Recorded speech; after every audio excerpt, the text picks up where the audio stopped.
은잔이 베냐민의 바구니 자루에서 발견되고 또 형제들은 그 일에 대한 책임을 묻기 위해서 책임을 감당하기 위해서 요셉의 집으로 다시 돌아오게 됩니다.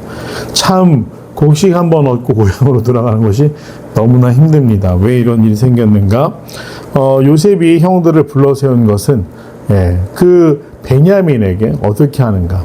마치 예전에 자신에게 했던 것처럼 형들이 진심으로 반성하고 회개하고 변하지 않았다고 한다면 베냐민을 다시 어떤 자기들의 책임을 회피하려는 대상으로 삼아서 베냐민만 남겨둔 채 떠나려고 할 것이고, 형들이 진심으로 변화되고 자신에게 팔아넘긴 동생을 생각하며 미안함이 있었다고 한다면 적어도 베냐민만큼은 그렇게 만들지 않겠다라는 모습을 보일 수 있는가 오늘 확인하기 위해서 그들을 다시 그렇게 말도 안 되는 상황들, 자기가 그 은잔을 곡식자루에 넣고서 그들을 불러 세운 그런 상황이 되었습니다. 그래서 요셉이 연기를 하죠. 너희가 어찌 이런 일을 행하였느냐. 이 형들이 한 것이 아니죠. 요셉이 사람을 시켜서 해놓고선 나 같은 사람이 점을 잘 치는 줄을 너희는 알지 못하였느냐. 만들어 놓은, 정말 형제들의 입장에서는 저희가 이런 거 무슨 범죄 드라마 보면 마치 어떤 증거도 조작하고 일들을 다 만들어 놓은 후에 책임을 덮어씌우는 것처럼 억울하게 우리가 무언가 당했다라고 생각했을 겁니다. 그래서 계속 변명할 기회 혹은 변호할 기회를 얻어야겠다라고 생각을 했을 터인데, 유다가 이렇게 앞장서서 이야기를 합니다. 우리가 내 주께 무슨 말을 하오리까? 무슨 설명을 하오리까? 우리가 어떻게 우리의 정직함을 나타내리까? 하나님이 종들의 죄악을 찾아내셨으니 우리가 이 잔이 발견된 자가 다 주의 노예가 우리와 이 잔이 발견된 자가 다 주의 노예가 되겠나이다 라고 고백을 합니다.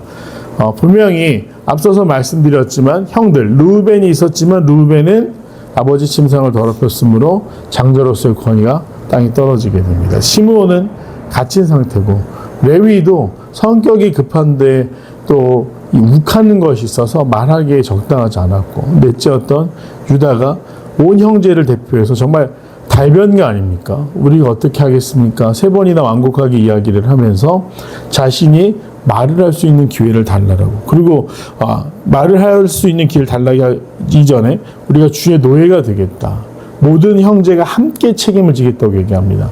요셉이 원하던 답이 나왔죠. 베냐민만 팔아넘기는 것이 아니라 우리가 함께 책임을 지겠습니다 라고 나옵니다. 요셉이 다시 이야기를 하죠. 마치 이 말만 보면 굉장히 선심을 베푸는 것 같습니다. 그럴 필요 없다. 그 잔이 나온 사람만 종이 되고 너희들은 아버지께로 곡식을 가지고 돌아가라 라고 이야기를 합니다. 저는 두 가지 마음이 보입니다. 하나는 이 요셉이 진심이었을 수도 있겠다. 그 형제들을 보면서 용서를 하고 싶지만 계속 그 짐짓 그날의 기억들이 자신을 사로잡을까봐 사랑하는 동생만 데리고 있겠다. 네, 그렇게 생각했을 수도 있고, 또 하나는 그 뒤에 형제들을 완전히 용서하기 위해서 끝까지 연기를 하고 있다라고 볼 수 있을 것입니다. 어떤 것이 진심이었는지는 모르겠지만 그 이후에 다시 유다가 요셉을 향해서 형제들을 변호합니다. 주여 원하건대 말씀을 아뢰게 하소서. 주의 종에게 노하지 마소서. 주는 바로와 같은 이심입니다 하면서 굉장히 요셉의 권위를 세워준 이후에 자초지정을 설명하죠. 먼저 우리에게 아버지와 형제가 있느냐고 물으셨고, 자신들이 설명하기를 아버지가 노년에 얻은 2 아들이 있었는데 그 중에 하나는 죽고 하나만 남겨져서 아버지가 그를 생명같이 여기고 그가 그를 사랑하기 때문에 그가 없으면 정말 아버지의 생명이 끊어질 수도 있다. 그런 이야기들을 설명합니다. 뒤에 조금 더 설명이 이제 부여해야 되는데, 그래서 자기가 생명을 걸고 이 동생을 오늘 총리였던 요셉의 부탁대로 데리고 온 것입니다 라고 이제 자초지정을 설명하죠. 그리고 그 아이는 그 아버지를 떠나지 못할지니 떠나면 그 아버지가 죽겠나이다 라고 얘기했다라는 부분. 그래서 요셉에게 굉장히 동정의심을 구하고 있는 거죠. 노년에 있는 아버지를 생각할 때 부디 그 청년 베냐민을 가두지 마시고 우리를 용서해 주시옵소서라고 나서서 이야기하고 있는 것입니다. 그래서 보면 분명히 형제들은 변했습니다. 과거의 그 사건은 감정대로 했던 일이지만 오랜 시간이 지나면서 17년이라는 시간을 보내면서 후회와 또 회개 속에서 보낸 시간이 이미 분명합니다. 왜냐하면 베냐민조차 또 희생양으로 삼지 않았기 때문에 자신들이 목숨과 가족을 걸고 오늘 변화하고 있는 모습을 보면서 이 요셉은 그 베냐민 속에서 자기의 모습을 봤을 수도 있고요. 형들이 나에게도 저렇게 해주었으면 얼마나 좋았을까라고 생각을 하지만 만약 그렇다고 한다면 오늘 그 가뭄 속에서 형제들과 함께 굶주릴지언정 형제들을 구원할 수 있는 그런 엄청난 권력은 손에 넣지 못했겠죠.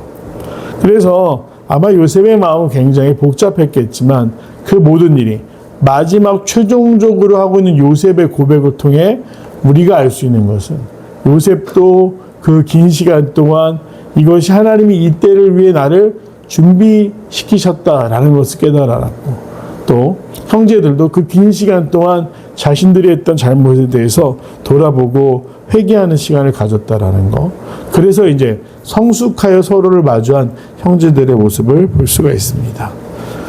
주문하기는 우리가 어저께 성경 공부로도 나눴지만 성숙한 성도들은 용납하고 용서할 수 있는 사람이다.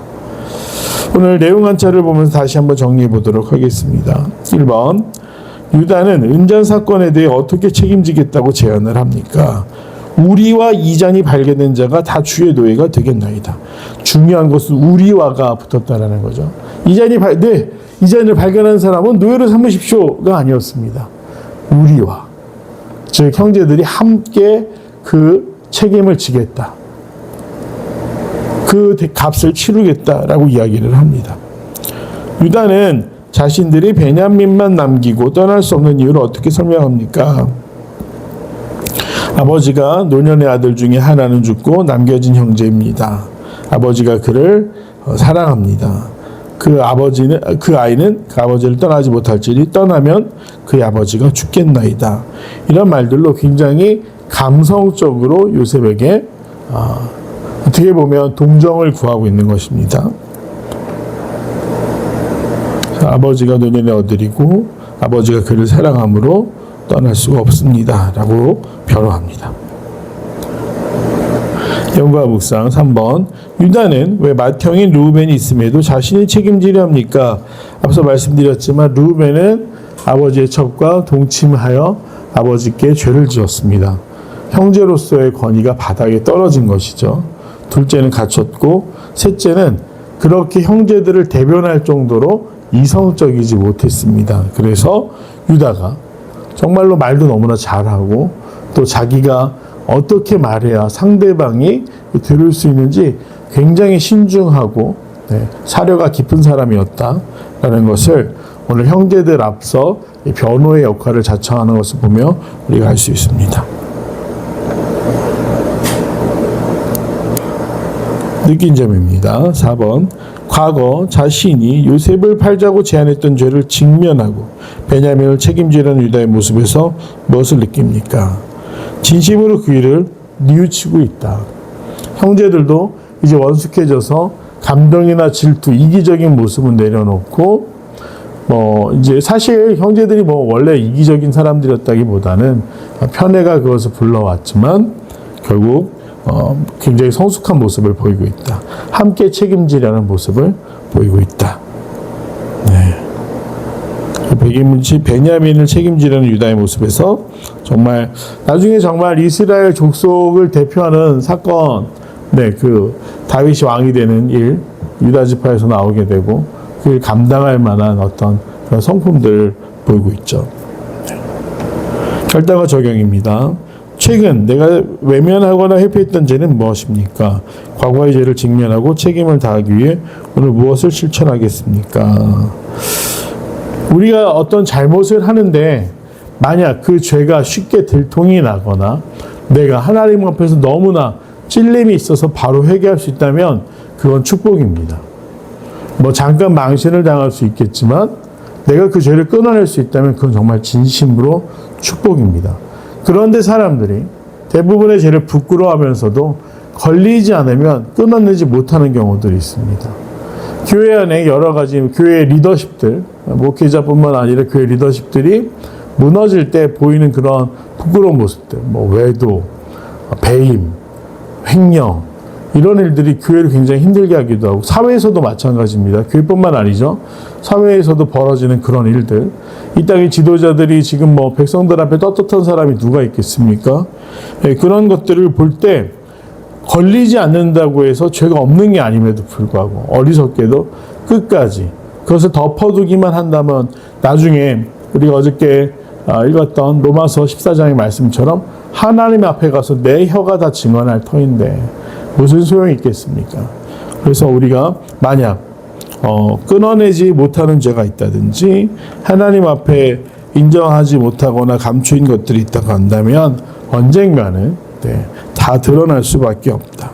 그래서 오늘 우리가 해야 되는 것은 무엇인가? 인정하고 회개하는 일이겠죠.